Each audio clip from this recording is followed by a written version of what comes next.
Tutong.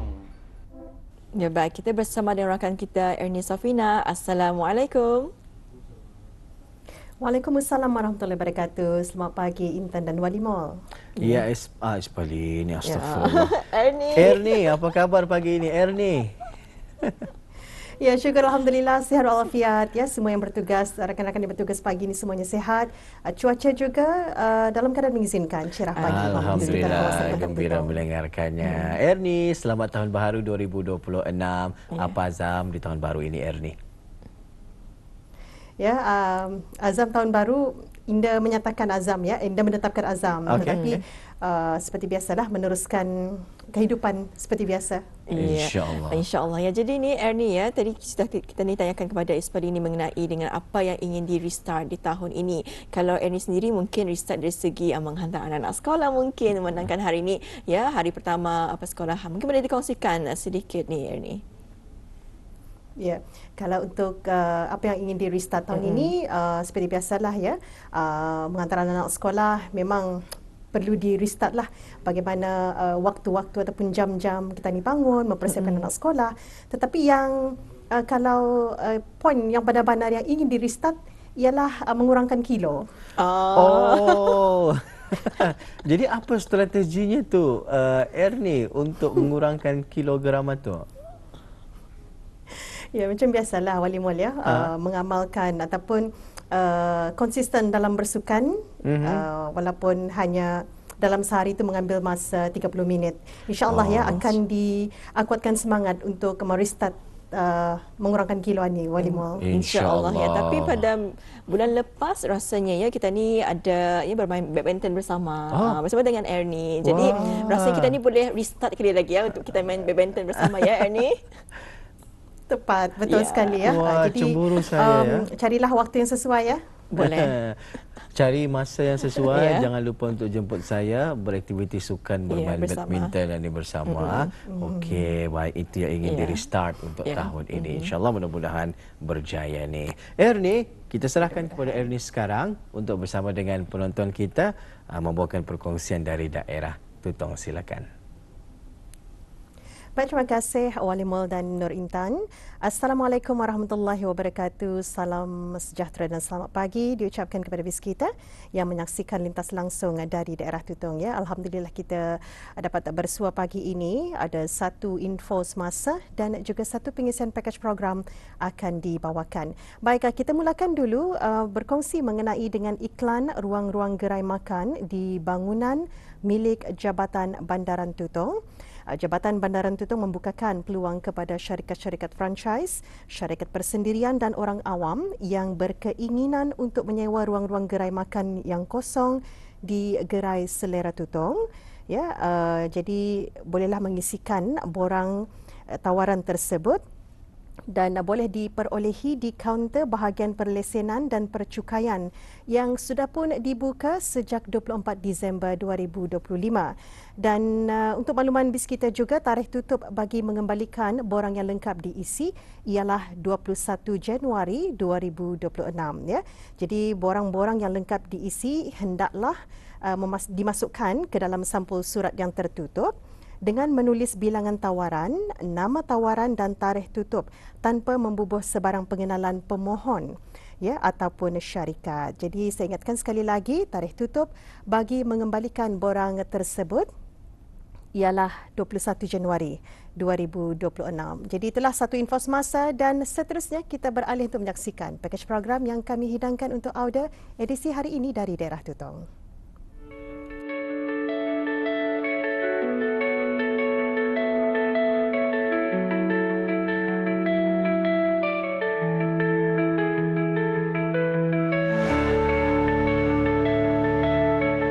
Bismillahirrahmanirrahim. Assalamualaikum warahmatullahi wabarakatuh. Ada penonton, untuk pakej program kali ini akan kita melihat ruangan yang lebih santai, ruangan yang lebih cozy dan juga lebih moden, yang mana menumpukan kepada konsep yang lebih terbuka kepada mereka yang lebih dalam generasi Gen Z.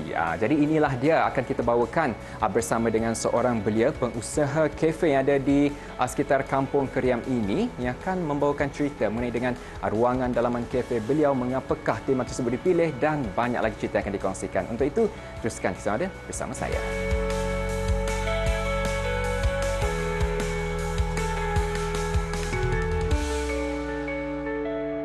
Memiliki sebuah kafe bergaya kontemporari merupakan fenomena yang semakin mendapat perhatian dalam industri perniagaan makanan dan minuman, yang mana penerapan konsep ini bukan sahaja merangkumi aspek reka bentuk dalaman yang moden dan inovatif, tetapi juga menekankan pengalaman pengunjung yang lebih holistik termasuk aspek sosial, estetik dan gastronomi.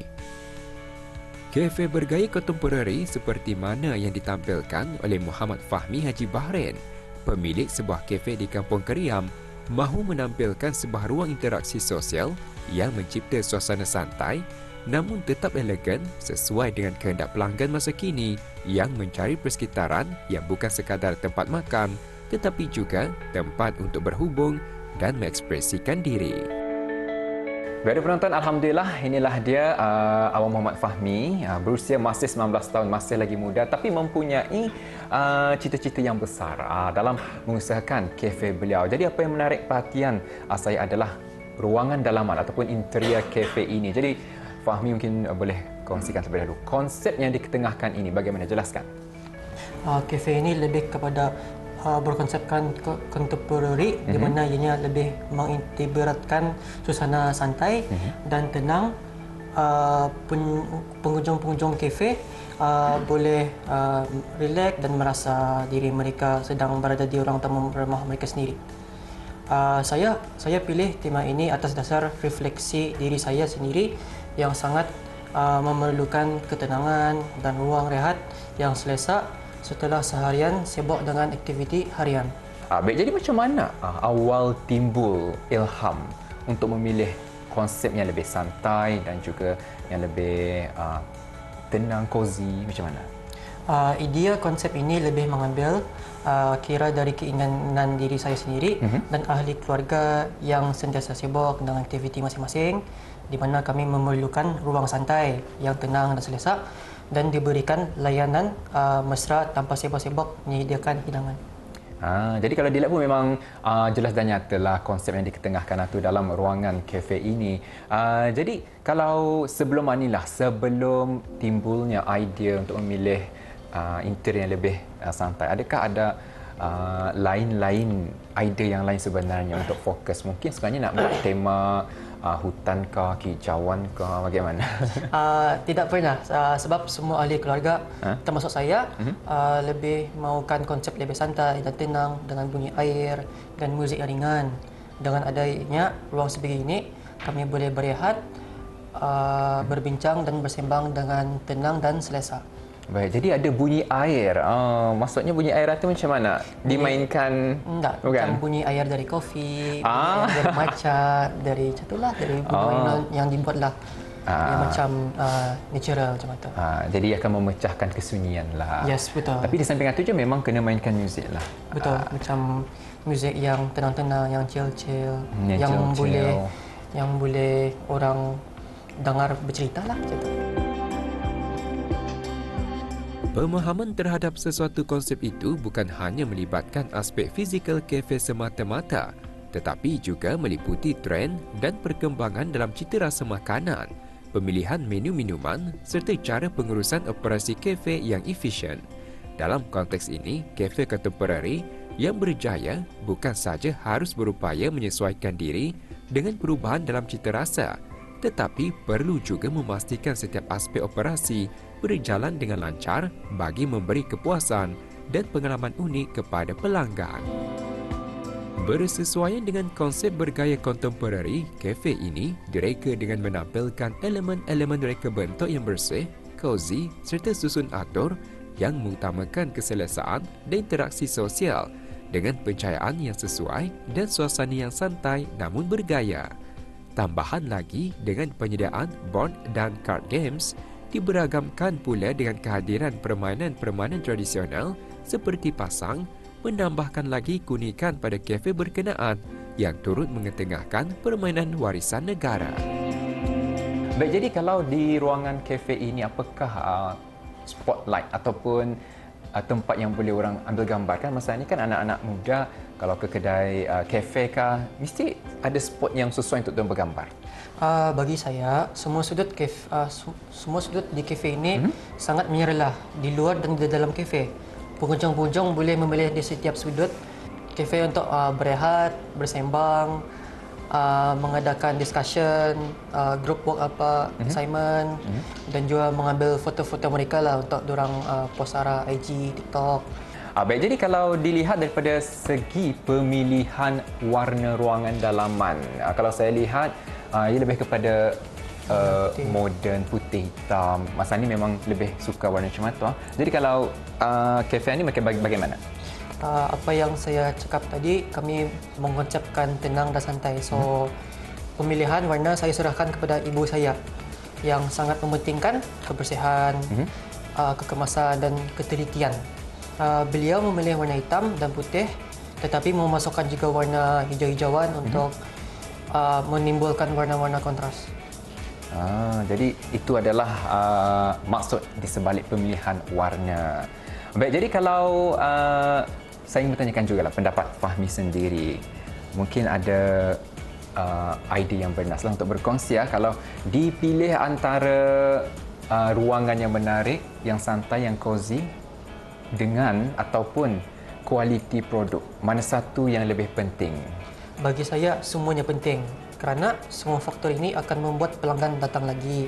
Dalaman yang cozy tanpa kualiti produk yang baik tidak akan dapat memberikan impak yang baik kepada kafe, dan sebaliknya. Faktor-faktor seperti kualiti produk, hiasan dalaman dan servis kualiti sangat penting dan utama bagi saya. Kerana saya mahu setiap pengunjung-pengunjung kafe seperti yang dari Kuala Belait, Bandar Apa datang merasa worth it lah, merasa macam berbaloi diorang datang ke sini. Kehadiran pelbagai saiz cermin turut menambahkan elemen estetik yang bukan hanya sekadar perhiasan atau dekoratif semata-mata, malahan sebagai metafora visual yang menonjolkan rasa keterhubungan atau connectedness dan secara tidak langsung menguatkan lagi identiti kafe sebagai sebuah ruang yang menyambut kreativiti dan interaksi sosial.